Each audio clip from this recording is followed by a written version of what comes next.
Another day, another vlog na naman guys. Bali ngayon papunta lang tayo dyan sa ospital kasi meron akong kukuhaing result. But ang pinaka topic natin for today is mag-install tayo ng aftermarket na brake system para sa ating Honda Giorno. So bali ngayon lang kasi natin na kompleto yung accessories and parts na kailangan nating gamitin. And later guys, papakita ko sa inyo kung ano-ano yung mga accessories and parts na kakailanganin para makapag-proceed tayo dun sa installation. Saan kaya ang parking dito? Meron kaya sa loob? So yun guys, later na lang. After natin dito, rekta-uwi tayo, tapos i-prepare lang natin yung parking namin sa bahay. Alright? So balikan ko kayo guys. Alright. So bali ngayon guys, na clear na natin tong parking, nailabas ko na rin yung sasakyan. Tapos iginit na ako muna tong Giorno natin para medyo malawak yung space.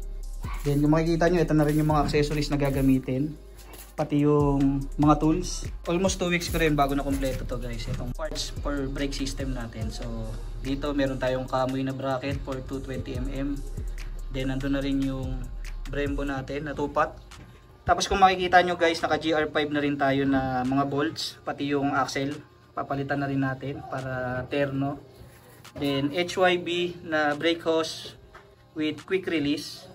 Tapos syempre itong Kamui rotor disc natin na 220mm din. So start na natin.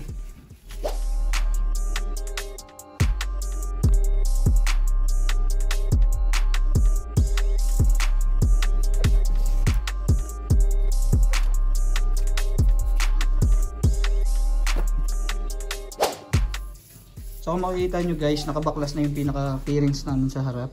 So ang ginawa namin is hinayaan lang namin siyang naka-hold ng ganyan. Nandito kasi yung mismong remaining bolts nito para matanggal mo talaga yung fairings. Pero hindi na kailangan yun. Kasi kapag tinanggal pa namin to guys, yung bolt na nandito, kakalasin pa namin tong nasa likuran. Yung upuan, marami pang kakalasin.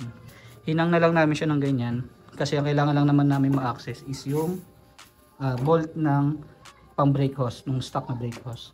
So nadudukot naman lahat ng bolts pang brake hose. Tapos after namin matanggal yun, may access na kami para ilusot dito yung bagong brake hose papunta dito sa likod. Sinanggal namin to para ma-access namin yung nag-iisang bolt dito sa taas. Ito yung isang bolt ng brake hose. Bali 3 bolt yan dito guys. Isa dito sa likod ng baterya, itong bolt na yan. Tapos dito sa likod na itong pinaka T-post nya, nandun yung bracket na or yung bolt na tatanggalin nyo para sa brake hose. So ngayon dito na kami sa headlight, tatanggalin namin yan para ma-access namin tong brake master. Right, so bali natanggalan namin dito yung headlight guys. Tagal nga lang kami dun sa fairings na nasa cluster ay yung silver part na yun, pero natanggal naman. Then ang susunod na guys is tatanggalin na namin tong brake hose. Pero i-bleed na muna namin dito para hindi na siya tutulod dun sa part na yan. Dito sa part na to.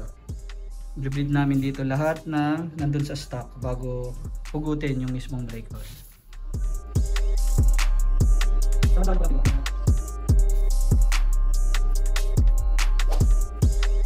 Ayan ngayon guys, nilalagay na namin yung aftermarket na brake hose na HYB. So pinipwesto na. By the way guys, 37 inches pala to, itong braided hose natin. So bali ang ginawa namin guys is doon sa stock, yung pinaka rubber nya guys, nakadikit siya doon sa mismong brake hose. So it's either mag DIY kami or i-cutter na lang para matanggal namin yun, tapos ma-reuse natin doon sa aftermarket natin brake hose. Alright, so update lang guys. So ito na yung pinaka braided hose or yung HYB brake hose natin. Nakabit na rin siya sa banjo. Ang ginamit nating washer dito is yung sa stock din. Tapos stock din yung ginamit nating banjo bolt. So fit naman siya. Tapos itong pinaka brake hose, gapang siya hanggang dito. Ginamit pa rin namin yung mga old bracket. Doon pa rin siya nakapasok. So dito, nandito yung isa. Tapos bali yung dalawa nandito sa likod, yung part na yan. Kung nakikita nyo yung hose na yan, sa likod niya nandun yung pangalawang bracket. Tapos dito naman sa part na to yung pangatlo. Okay, ako sa inyo. Tapos ito yung pangatlo. So ngayon siset na namin yung bagong rotor disc at saka yung Brembo na caliper. Tanggal gulong na. Alright.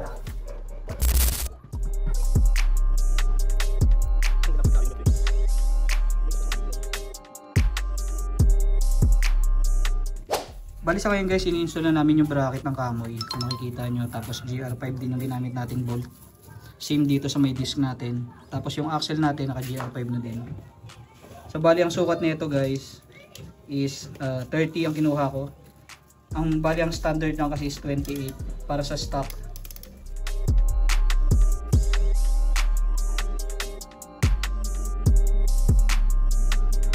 Until now, nag-bleeding pa rin kami. Siguro mga almost more than 10 minutes na. Medyo matagal pala to i-bleed itong Brembo. Pero nababa naman sa mismong brake master niya. So kanina kasi guys puno yan. So kung makikita nyo may mga bubbles pa lumalabas pa rin. Alright. So ayun guys. Natapos na namin i-bleed. Parang almost wala pa naman 20 minutes. Okay na siya ngayon. Nakita nyo naman na working na. So bali babalik na lang namin yung mga pairings tapos na to.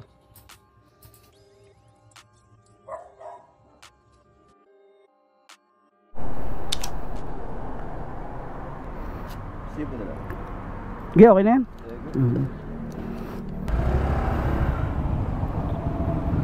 Legit nga guys, ang sabi-sabi matagal nga mapuno yung tangke ng Giorno.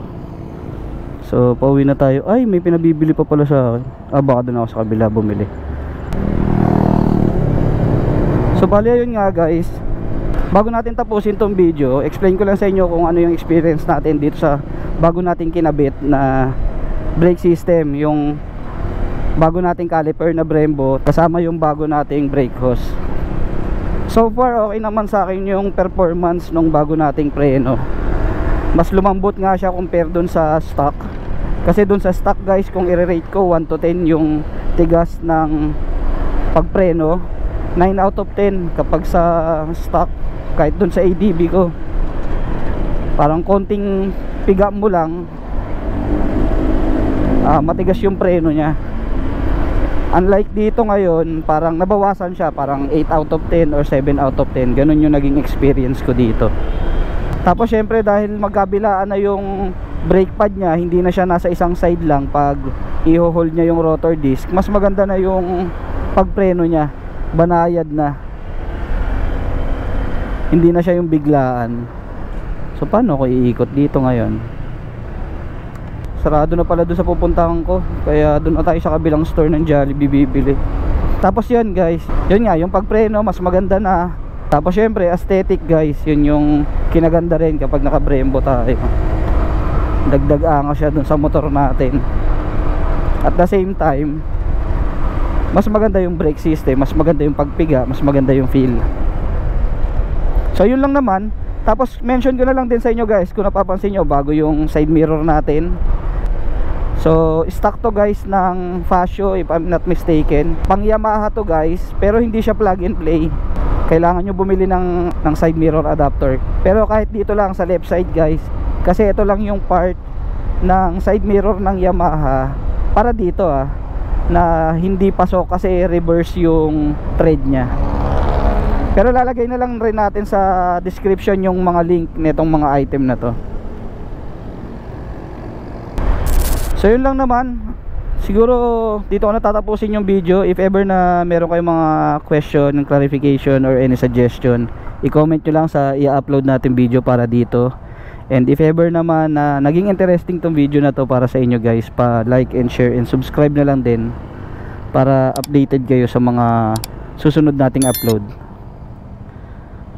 Tapos abangan nyo din guys yung isa pa nating magandang upgrades dito sa motor natin, yung outer tube na binili ko last time na Kamoy. Meron na tayong bracket. Hinihintay ko lang yung front spring kit ng Olins na in-order natin sa Thailand.